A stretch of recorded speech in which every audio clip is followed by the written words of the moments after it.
Quand vous imaginez un récif parfait, des coraux colorés, des bancs de poissons fringants, toute une série de créatures charismatiques, ce sont les récifs des Raja Ampat. Les récifs coralliens occupent moins de 1% des océans du monde, mais abritent 25% de la vie marine. Les récifs coralliens sont importants parce qu'ils sont comme les cités de l'océan. Ils fournissent de nombreux habitats à des milliers d'espèces pour qu'elles puissent vivre et prospérer. Mais malheureusement, tous les récifs ici ne peignent pas un aussi joli tableau. Très bien. Donc, cette plongée est en fait juste ici à côté. C'est à la sortie du lagon de Wayag. Avec ses falaises abruptes et son courant fort, cet endroit est idéal pour un récif. Du moins, ça devrait l'être.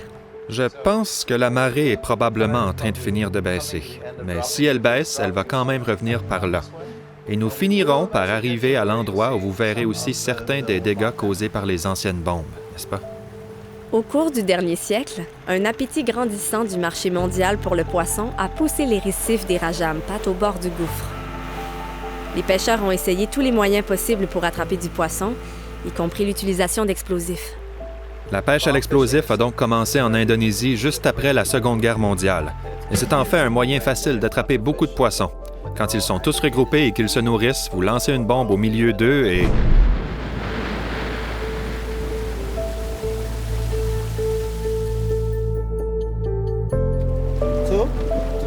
Go!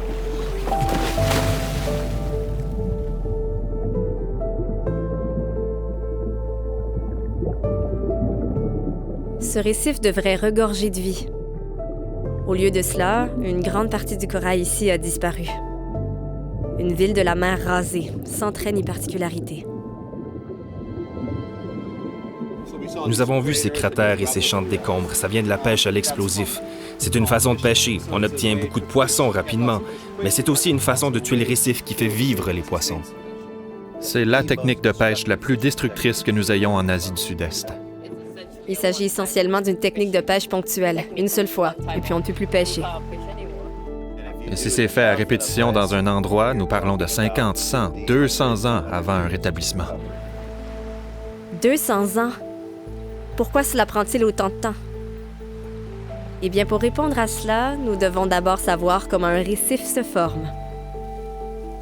Et ça commence avec le corail lui-même.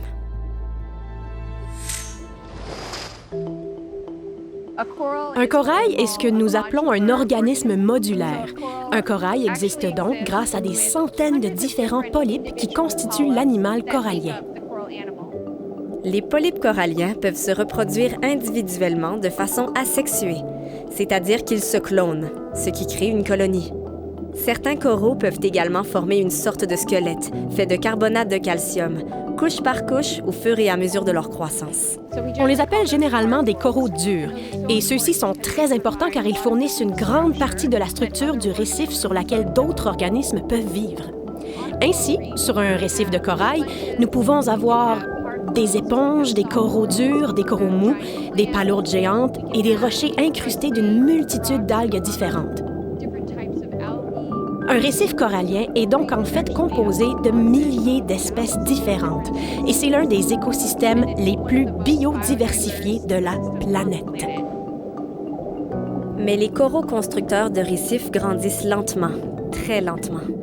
Certains coraux grandissent de moins d'1 centimètre par an. Ça peut prendre des milliers d'années pour qu'un récif entier se forme. Alors, comment pouvons-nous aider ces récifs à se rétablir? Eh bien, la première chose que nous pouvons faire est simplement de leur donner une chance. Au début des années 2000, les conservationnistes ont travaillé avec les communautés locales pour établir des aires marines protégées. Nous avons donc essayé de supprimer tous les autres facteurs de stress. Il n'y a bien sûr plus de pêche à l'explosif. Il s'agit maintenant d'une zone sans exploitation. Il n'y a donc pas de pêche ici, ce qui lui permet de se rétablir plus rapidement.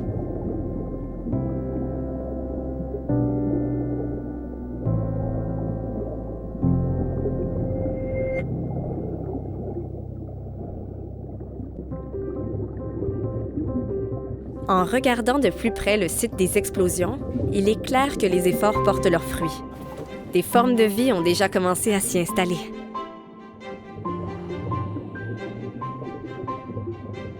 Et si nous voulons contribuer à accélérer le processus, il y a autre chose que nous pouvons faire. C'est ce qu'on appelle le jardinage de corail, et c'est exactement comme l'expression le dit. Vous avez fait un peu de corail, vous avez planté des petits coraux. Qu'est-ce que ça fait? Lorsque vous ramassez les petits fragments et que vous les enfoncez dans un sol stable, ils se solidifient dans le sol, ce qui leur permet ensuite de pousser sans être à nouveau renversés par le courant.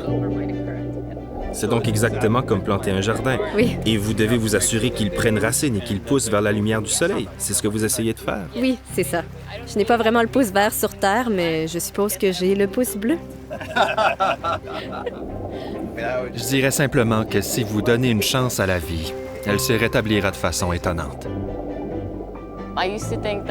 Avant, je croyais que s'il y avait un site complètement bombardé et en ruine, il faudrait 50 à 100 ans pour le rétablir. Mais comme vous pouvez le voir, ça n'a pris que 20 ans, ce qui n'est pas très long. Et le carburant pour ce rétablissement rapide est l'incroyable biodiversité des Raja Ampat. Les écosystèmes peuvent s'adapter, croître et se rétablir s'ils sont résistants.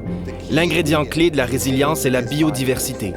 Plus il y a d'espèces, de variations génétiques et de diversité d'habitats dans un système, plus il a de chances de s'adapter et de s'épanouir face aux changements. Cela a bien fonctionné au cours des 20 dernières années, et la nature s'est recréée. Il y a eu la pêche à l'explosif, la surpêche, la pêche aux ailerons de requin. Et d'avoir un endroit qui était aussi endommagé ressembler à ça aujourd'hui, c'est la chose la plus encourageante que l'on puisse voir.